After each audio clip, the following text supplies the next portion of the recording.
আসসালামু আলাইকুম। শূন্য থেকে ট্রান্সলেশন ক্লাসে সবাইকে স্বাগতম। আজকে ট্রান্সলেশন প্র্যাকটিসের দ্বিতীয় পর্ব। আমরা প্রথম পর্বে গুরুত্বপূর্ণ ৩টি মেথড সম্পর্কে জেনেছিলাম। অর্থাৎ ট্রান্সলেশন করার জন্য আমাদেরকে কিছু মেথড প্রয়োজন। ওই মেথডগুলো যদি আমরা জানি তাহলে আমরা ট্রান্সলেশন করতে পারবো।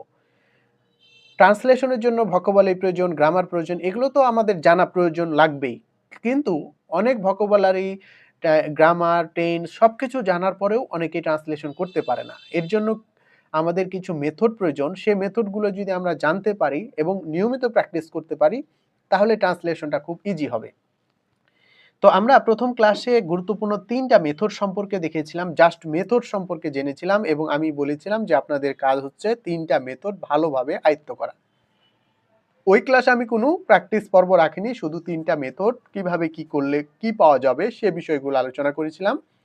আজকে দ্বিতীয় ক্লাসে আমরা মেথড 1 এর উপর, শুধুমাত্র মেথড 1 এর উপর আমরা একটা প্র্যাকটিস করব, যেখানে এই যে সিকোয়েন্সিয়ালি আছে, সিকোয়েন্সগুলো আছে, এগুলো আমরা সমস্ত কিছু অন্তর্ভুক্ত করার একটা চেষ্টা করব। তাহলে যেহেতু এটা একটা বড় এবং পপুলার মেথড এবং যাদের সাজানোতে সবচাইতে বড় প্রবলেম হয় তাদের জন্য একটা খুবই কার্যকরী একটা মেথড হচ্ছে এই মেথড 1। তাই আমরা এই যে প্রশ্নগুলো করলে উত্তর পাওয়া যাবে, সাজানোর যে নিয়মগুলো আছে প্রত্যেকটাই আমরা ইনক্লুড করার চেষ্টা করব। আশা করি আপনারা রেগুলার ক্লাস করবেন, ট্রান্সলেশনের সকল মেথডগুলো সহজেই শিখতে পারবেন, এটুকু আমি বলতে পারি। তাহলে প্রথম মেথডটা ছিল subject verb, object 1 object 2 D1 D2 M1 M2 PTR। অর্থাৎ প্রথম কাজ হচ্ছে আপনাকে ভার্ব খুঁজে বের করা। ভার্ব খুঁজে বের করতে পারলে বাকিগুলো, এই যে প্রশ্নগুলো করলে বাকি অংশগুলো আমরা উত্তরগুলো পাবো এবং সেই অনুযায়ী সিকোয়েন্সিয়ালি সাজালে আমাদের ট্রান্সলেশনটা হয়ে যাবে।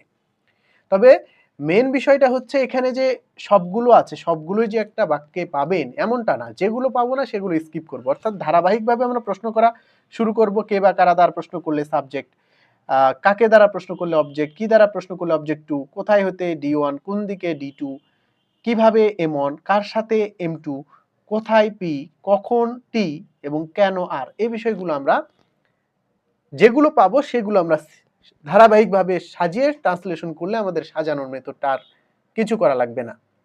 তো আসুন আমরা একটা উদাহরণ দেখি, একটা বড় বাক্য দেখব, সে বড় বাক্যের মাধ্যমে কিভাবে প্রশ্ন করে করে ট্রান্সলেশন সাজাবেন। প্রশ্ন করে করে ট্রান্সলেশন সাজাতে পারলেই দেখবেন যে আসলে ট্রান্সলেশন আপনার কাছে অনেকটাই মজা লেগেছে। তো আসুন আমরা প্রথম উদাহরণগুলো আমরা দেখি। একটা বড় বাক্য এখানে দেখতে পাচ্ছেন যে সরকার আগামীকাল কৃষকদেরকে ঢাকা থেকে দেশের বিভিন্ন অঞ্চলের দিকে দ্রুততার সাথে বিশেষজ্ঞদের সহায়তায় ঢাকায় একটা নতুন প্রশিক্ষণ কর্মসূচি চালু করবে দেশের কৃষি উন্নয়নের জন্য। এটা কিন্তু অনেক বড় একটা বাক্য। বড় বাক্যকে আমরা প্রশ্ন করে করে কিভাবে ট্রান্সলেশন করি, প্রথম রুলস যে মেথড 1 আছে সেইটার মাধ্যমে আমরা কিভাবে ট্রান্সলেশন করি সেইটাই আমরা দেখাবো। তাহলে প্রথম কাজ হচ্ছে আমাদের, আমি বলেছি যে কোনো ট্রান্সলেশন করার জন্য প্রথম যে কাজ হবে সেটা হচ্ছে ভার্ব খুঁজে বের করা। তাহলে বাংলা বাক্যে সাধারণত ক্রিয়াটা কি থাকে? সবার শেষে থাকে। বাংলা বাক্যে ক্রিয়াটা কি থাকে? সবার শেষে থাকে। তাহলে শেষে যেহেতু থাকে সেহেতু আমরা শেষে সাধারণত ক্রিয়াগুলো দেখব। আর ক্রিয়া সাধারণত চিনতে পারেন না এরকম মানুষ খুব কম পাওয়া যাবে। বাংলা ক্রিয়া খুঁজে না পাইলে আসলে সেটা কঠিন হবে। তাহলে এখন দেখেন আমরা দেখেই বুঝতে পারছি চালু করবে, চালু করবে। তাহলে এইটা হচ্ছে ভার্ব। তাহলে প্রথম কাজ হচ্ছে ভার্বটা আমরা খুঁজে বের করা। এখন ভার্বকে বাকিগুলো দ্বারা প্রশ্ন করব। প্রশ্ন করে করে বাকি অংশগুলো পাবো। তাহলে প্রথম যেহেতু ভার্বকেই সকল প্রশ্ন করব সেহেতু ভার্বটা আমার খুঁজে বের করতে হবে। তাহলে চালু করবে এইটা একটা হচ্ছে ভার্ব। অর্থাৎ এই বাক্যের ভার্ব হচ্ছে চালু করবে এইটা।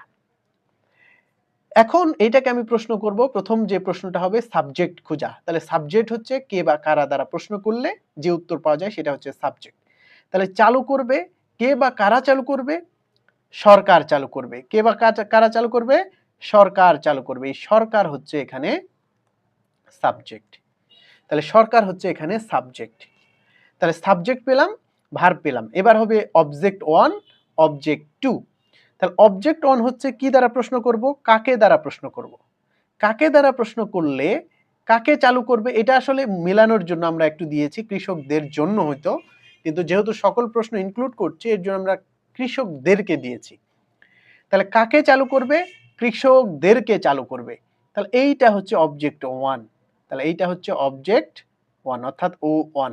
দেখেন আমরা এই সিকোয়েন্সিয়ালি আমরা প্রশ্ন করব, উত্তর করে সেগুলো আমরা আগে আইডেন্টিফাই করব। ট্রান্সলেশন পরের বিষয়। তাহলে চালু করবে, কাকে চালু করবে? কৃষকদেরকে চালু করবে। কি চালু করবে হলে অবজেক্ট 2 পাবো। তাহলে কি চালু করবে? একটা নতুন প্রশিক্ষণ কর্মসূচি চালু করবে। একটা নতুন প্রশিক্ষণ কর্মসূচি চালু করবে। এটা হচ্ছে অবজেক্ট 2। অবজেক্ট 2। তাহলে কাকে দ্বারা প্রশ্ন করলে অবজেক্ট 1 পাবো? কি দ্বারা প্রশ্ন করলে অবজেক্ট 2 পাবো? তাহলে সাবজেক্ট, ভার্ব, অবজেক্ট 1, অবজেক্ট 2 পেয়ে গেলাম। এবার হচ্ছে ডিরেকশন 1, ডিরেকশন 2। ডিরেকশন হচ্ছে কোথায় হতে। তাহলে কোথায় হতে চালু করবে বা কোথায় থেকে চালু করবে? ঢাকা থেকে চালু করবে। ঢাকা থেকে চালু করবে। এইটা হচ্ছে ডিরেকশন 1। কোন দিকে চালু করবে? তাহলে পাবো ডিরেকশন 2। তাহলে বিভিন্ন দেশের বিভিন্ন অঞ্চলের দিকে, দেশের বিভিন্ন অঞ্চলের দিকে। তাহলে দেশের বিভিন্ন অঞ্চলের দিকে এইটা হবে কি? ডিরেকশন 2। তাহলে দেশের বিভিন্ন অঞ্চলের দিকে এইটা হচ্ছে ডিরেকশন 2। তাহলে D1 D2 পেয়ে গেলাম। এবার পাবো M1 M2 ম্যানার। তাহলে M1 কিভাবে করব? যে কিভাবে চালু করবে? দ্রুততার সাথে চালু করবে, দ্রুততার সাথে। এটা হচ্ছে M1। কার সাথে চালু করলে M2 পাবো? বিশেষজ্ঞদের সাথে বা বিশেষজ্ঞদের সহায়তায়। এইটা হচ্ছে M2। M2। তাহলে M1 পেলাম এবং M2 পেলাম। এবার কি পাবো? PTR অর্থাৎ অ্যাডভার্ব যেগুলো। পি হচ্ছে প্লেস, কোথায় চালু করবে, কোথায় দ্বারা প্রশ্ন করলে পি পাবো? ঢাকায় চালু করবে। তাহলে এই ঢাকায় হচ্ছে পি পেলাম। কখন চালু করবে? সময়, অ্যাডভার্ব অফ টাইম হচ্ছে টি। কখন চালু করবে? আগামীকাল চালু করবে। তাহলে এই আগামীকাল টি পেয়ে গেলাম। আর লাস্টে হচ্ছে আর। কেন চালু করবে? দেশের কৃষি উন্নয়নের জন্য চালু করবে। দেশের কৃষি উন্নয়নের জন্য চালু করবে। এইটা হচ্ছে আর। দেখেন প্রত্যেকটা আমরা প্রশ্ন করে আমরা একটু আগেরটায় আসি যে এই প্রত্যেকটা বিষয় subject, verb, object 1, object 2, D1 D2 M1 M2 PTR প্রত্যেকটা আমরা এইভাবে ভার্বকে প্রশ্ন করলাম এবং প্রশ্ন করে করে প্রত্যেকটা আমরা আইডেন্টিফাই করে ফেললাম। সাবজেক্ট পেলাম, ভার্ব পেলাম, অবজেক্ট 1 পেলাম, অবজেক্ট 2 পেলাম, D1 পেলাম, D2 পেলাম, M1 পেলাম, M2 পেলাম, P পেলাম, T পেলাম, R পেলাম। তার মানে আমি এমন একটা উদাহরণ দিতে চেয়েছি যেখানে প্রত্যেকটা বিষয় আপনি অন্তর্ভুক্ত করতে পারেন বা অন্তর্ভুক্ত করতে পারলে আপনার পরবর্তীতে সেগুলো চিহ্নিত করতে সহজ হবে। এখন ট্রান্সলেশন করতে যেয়ে বাংলা থেকে ইংলিশ ট্রান্সলেশন করতে গিয়ে সবগুলোই যে পাবেন এমনটা না। যেগুলো পাবেন না সেগুলো আমরা স্কিপ করব। সিকোয়েন্সিয়ালি আমরা এভাবে প্রশ্ন করে যাব, যেগুলো পাবো না সেগুলো আমরা স্কিপ করব, যেগুলো পাবো সেগুলো সাজাবো, শেষ। তাহলে এইগুলো আমরা পেলাম। এখন দেখেন, এখন আমি কিন্তু ডিরেক্ট গ্রামার কি হবে, ভার্ব কি হবে, এগুলো বিষয় আমার এখন আলোচ্য বিষয় নয়। ধরেন আপনি শূন্য থেকে ট্রান্সলেশন করছেন, একটা ট্রান্সলেশন করতে যে বিষয়গুলো জানা ওগুলো তো জানতেই হবে। আমি প্রথম শূন্য থেকে যে বিষয়গুলো আলোচনা করছি, যেগুলো দরকার, প্রথম কাজ হচ্ছে ট্রান্সলেশনকে সাজানো আমরা শিখছি। প্রথম কয়েকটা ক্লাসে আমরা ট্রান্সলেশনের একদম বেসিক শিখবো। তারপর টেন্স কেমন হবে, ভয়েস কেমন হবে, তারপরে হচ্ছে ইনফিনিটিভ কিভাবে চিনবো, অমুক কিভাবে চিনবো, বাকি যে বিষয়গুলো দরকার সেগুলো আমরা পরে আলোচ্য বিষয়। প্রথম কাজ হচ্ছে আমরা এই ট্রান্সলেশনকে সাজানোটা শিখছি এবং কিভাবে এই যে ক্ষুদ্র ক্ষুদ্র অংশগুলো বের করে ট্রান্সলেশনটা সাজাবো সেইটা। এখন কোথায় আর্টিকেল কি হলো সেগুলো আমাদের ডিটেলস বিষয় আলোচনা করার বিষয় না। তাহলে এগুলো পেলাম। এখন আমরা এগুলো বসাই। এগুলো আমরা আস্তে আস্তে বসাই। তাহলে প্রথম কাজ হচ্ছে কি দেখেন, প্রথম কাজ হচ্ছে আমাদেরকে সাবজেক্ট বসানো। তাহলে সাবজেক্ট হচ্ছে সরকার, সাবজেক্ট হচ্ছে সরকার। তাহলে সাবজেক্ট যেহেতু সরকার, তাহলে আমাদের কি হবে? সরকার। তাহলে আমরা বসাবো দ্য গভর্নমেন্ট। তাহলে আমরা সাবজেক্ট বসালাম। এবার কি বসাবো? ভার্ব বসাবো, চালু করবে। তাহলে চালু করার ইংরেজি যেহেতু ফিউচার টেন্স আছে, আমি আবারও বলছি টেন্স এগুলো আমাদের এখন মূল বিষয় না, আমরা সাজানোটা কিভাবে সেটা। তাহলে চালু করবে উইল লঞ্চ, LAUNCH, তাহলে উইল লঞ্চ। তাহলে আমরা সাবজেক্ট বসালাম আবার ভার্ব বসাইলাম, তাহলে দ্য গভর্নমেন্ট উইল লঞ্চ। এবার কি বসাবো? অবজেক্ট 1 বসাবো। অবজেক্ট 1 কি? কৃষকদেরকে, তাহলে দি ফার্মার্স। অবজেক্ট 1 বসালাম কৃষকদেরকে। অবজেক্ট 2 কি? অবজেক্ট 2 হচ্ছে একটা নতুন প্রশিক্ষণ কর্মসূচি। একটা নতুন প্রশিক্ষণ, একটা হচ্ছে নতুন, নিউ, প্রশিক্ষণ হচ্ছে ট্রেনিং, নিউ ট্রেনিং প্রোগ্রাম। তাহলে the government will launch the farmers a new training programme. এখন অবজেক্ট 2 বসালাম। এখন D1 কোথায় হইতে? ঢাকা হইতে, তাহলে ফ্রম ঢাকা। ফ্রম ঢাকা কোন দিকে? দেশের বিভিন্ন অঞ্চলের দিকে। এখানে টু হবে না, যেহেতু ফিক্সড করে কোনো অঞ্চল নাই, সেহেতু এখানে আমরা টুয়ার্ডস ব্যবহার করব। আমি আবারও বলছি, এই বিষয়গুলো এখন আমাদের আলোচ্য বিষয় নাই। ধরে নিন আপনি সাজাতেই পারেন না, এখন এই ক্লাসের মাধ্যমে আপনি সাজানো শিখছেন, পরে গ্রামাটিক্যাল আর যে রুলস আছে আরও, অর্থাৎ টোটাল 50-100টা ক্লাস নিব, বাকি সবগুলোই ডিটেলস আলোচনা করব। তাহলে the government will launch the farmers a new training programme from Dhaka. কোথায় হতে? কোন দিকে? দেশের বিভিন্ন অঞ্চলের দিকে, তাহলে টুয়ার্ডস। বিভিন্ন, ডিফারেন্ট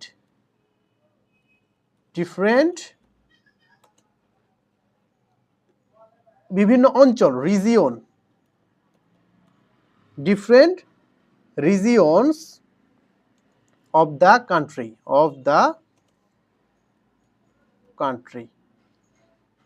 কান্ট্রি, তাহলে দেশের বিভিন্ন অঞ্চলের দিকে। তাহলে আমরা D2টাও বসালাম, তাহলে সাবজেক্ট বসালাম, ভার্ব বসালাম, অবজেক্ট 1 বসালাম, অবজেক্ট 2 বসালাম, D1 বসালাম, D2 বসালাম, দিয়ে পেলাম কি? The government will launch the farmers a new training programme from Dhaka towards different regions of the country. D2 পর্যন্ত আমাদের হয়ে গেছে। এখন M1 কিভাবে? দ্রুততার সাথে। তাহলে দ্রুততার সাথে মানে কি? কুইকলি। দ্রুততার সাথে, কার সাথে? বিশেষজ্ঞদের সহায়তায়। তাহলে সহায়তায় উইথ দ্য অ্যাসিস্ট্যান্স। সহায়তায় মানে কি? With the assistance, car? Of, বিশেষজ্ঞের ইংরেজি হচ্ছে এক্সপার্টস। তাহলে quickly with the assistance of experts, বিশেষজ্ঞদের সহায়তায় বা সাথে। তারপর আমরা কি পাবো?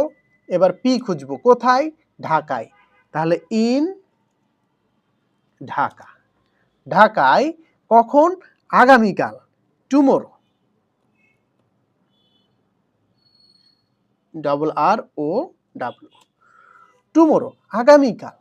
তাহলে আমরা টিটাও বসাই ফেললাম। কেন? দেশের কৃষি উন্নয়নের জন্য। তাহলে জন্য হলে for the development, for the development of, উন্নয়নের জন্য। তাহলে এগ্রিকালচার, ডেভেলপমেন্ট অফ কিসের? এগ্রিকালচার, কৃষি, এগ্রিকালচার, দেশের, ইন দ্য কান্ট্রি। দেখেন আমরা পেয়ে গেলাম।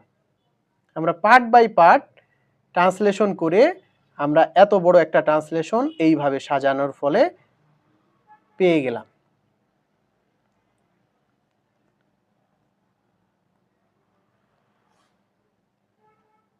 এটা হচ্ছে আমাদের ট্রান্সলেশন। তাহলে দেখেন আমি আরেকবার রিভিউ করছি। প্রথম কাজ হচ্ছে আমাদের যে subject, verb, object 1, object 2, D1, D2, M1, M2, PTR এভাবে মুখস্থ রাখবেন। তারপর মুখস্থ করবেন কি? প্রত্যেকটা প্রশ্ন করার, কি দ্বারা প্রশ্ন করলে কোনটা পাবো, এগুলো মুখস্থ করবেন। কে বা কারা দ্বারা প্রশ্ন করলে সাবজেক্ট পাবো, কাকে দ্বারা হলে অবজেক্ট 1, কি দ্বারা হলে অবজেক্ট 2, কোথায় হতে D1, কোন দিকে D2, কিভাবে M1, কার সাথে M2, কোথায় P, কখন T এবং কেন হচ্ছে R। এইগুলো আমরা মুখস্থ একদম ঠোঁটস্থ রাখতে হবে। তারপর আমরা এইভাবে আইডেন্টিফাই করব। প্রথম অবস্থায় আপনার প্রথম অবস্থায় কিন্তু টাইম লাগতে পারে, কিন্তু যখন এটা প্র্যাকটিস করে ফেলবেন কিন্তু তখন আর টাইম লাগবে না। এখন এইভাবে আমরা প্রত্যেকটা প্রশ্ন করব কাকে, ভার্বকে। প্রথমে ভার্বকে প্রশ্ন করে প্রত্যেকটা বিষয় আমরা আইডেন্টিফাই করব। সবগুলোই বিষয় আসবে এমন না, আমি এমন উদাহরণ দিয়েছি যে সবগুলোই আছে। তাহলে এইভাবে আইডেন্টিফাই করে দেখেন আমি সিরিয়াল বসাচ্ছি, সাবজেক্ট বসাইছি দ্য গভর্নমেন্ট, ভার্ব বসাইছি উইল লঞ্চ, কৃষকদেরকে বোঝাইছি দ্য ফার্মার্স, এ নিউ কি বসাইছি অবজেক্ট টু, একটি নতুন প্রশিক্ষণ কর্মসূচি, a new training programme object two হয়েছে। কোথায় হতে, ফ্রম ঢাকা, কোন দিকে, towards different regions of the country, দেশের বিভিন্ন অঞ্চলের দিকে, কিভাবে, এমন দ্রুততার সাথে, কুইকলি, কার সাথে, বিশেষজ্ঞদের সহায়তায়, with the assistance of experts, কখন, কোথায়, ইন ঢাকা, কখন, টুমোরো, কেন, দেশের কৃষি উন্নয়নের জন্য, for the development of agriculture in the country. তাহলে এইটাই হচ্ছে আমাদের কাঙ্ক্ষিত এই যে বাংলা টু ইংলিশের বাংলার অনুবাদ, অর্থাৎ বাংলার ইংরেজি অনুবাদ। তাহলে মূল কথা হচ্ছে, আমি বারবার আপনাদের বলছি, আমাদের প্রথম, যেহেতু এটা শূন্য থেকে ট্রান্সলেশন, যাদের ট্রান্সলেশন সাজাতে সমস্যা তাদের জন্য চমৎকার একটা মেথড হচ্ছে এইটা। প্রথম অবস্থায় টাইম লাগবে, কিন্তু যখন নিয়মিত প্র্যাকটিস করবেন তখন সহজেই আপনি ট্রান্সলেশন করে ফেলতে পারবেন। আবার এমন অনেক বাক্য আছে যে এখান থেকে 4-5টা বিষয় আছে, ওই শুধু 4-5টা বিষয় সহজে বের করে সিকোয়েন্সিয়ালি আপনি সাজায় ফেললে আপনার ট্রান্সলেশনটা হয়ে যাবে। তো এটা একটা চমৎকার মেথড। যারা প্রথম অবস্থায় আছেন, ট্রান্সলেশন বুঝে উঠতে পারেন না, তাই আমি এই একটা ক্লাসে শুধুমাত্র মেথড অন আমরা চেষ্টা করলাম কিভাবে ট্রান্সলেশন করে সাজাবেন তা সেইটা বোঝানোর জন্য। আমরা নেক্সট ক্লাসে ট্রান্সলেশন প্র্যাকটিসের তৃতীয় ক্লাসে আমরা যে দুই নাম্বার এবং 3 নাম্বার মেথড দেখেছিলাম, 2 নাম্বার হচ্ছে টু সেকশন থিওরি আর 3 নাম্বার মেথড হচ্ছে ব্যাক সাইড মেথড, এই দুটো মেথড আমরা কিভাবে সহজে করে এক ক্লাসের মাধ্যমে আশা করি আমরা শেষ করব। যখন আমরা এই 3টা মেথড শেষ করব তারপর আমরা নিয়ম ভিত্তিক আলোচনাগুলো করব। কেন, কখন আপনি ইনফিনিটি ব্যবহার করবেন, কখন জিরান ব্যবহার করবেন, কখন এর ব্যবহার করবেন, কখন প্রিপোজিশনগুলো ইউজ করবেন, এই বিষয়গুলো আমরা আস্তে আস্তে আলোচনা করার চেষ্টা করব। তো প্রথম কাজ হচ্ছে, যারা প্রথম ক্লাস দেখেননি তারা প্রথম ক্লাস দেখবেন, যারা দ্বিতীয় ক্লাস দেখেননি দ্বিতীয় ক্লাস দেখবেন, অর্থাৎ শুরু থেকে আপনারা ক্লাসগুলো দেখার চেষ্টা করবেন। আশা করি অনেকটাই উপকৃত হবেন। তো সবাই ভালো থাকবেন, সুস্থ থাকবেন। আসসালামু আলাইকুম।